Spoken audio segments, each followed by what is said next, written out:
हर तरह के जज्बात का ऐलान है आंखें, हर तरह के जज्बात का ऐलान है आंखें। कभी शबनम, कभी शोला, कभी तूफान है आंखें। आंखें ही मिलाती हैं ज़माने में दिलों को, आंखें ही मिलाती हैं ज़माने में दिलों को।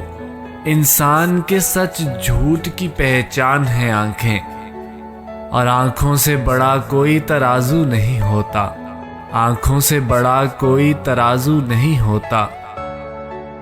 तुलता है बशर जिसमें वो मीज़ान है आंखें, और आंखें न झुकें तेरी कभी गैर के आगे, आंखें न झुकें तेरी कभी गैर के आगे।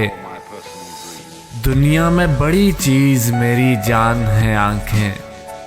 कभी शबनम, कभी शोला, कभी तूफान है आंखें।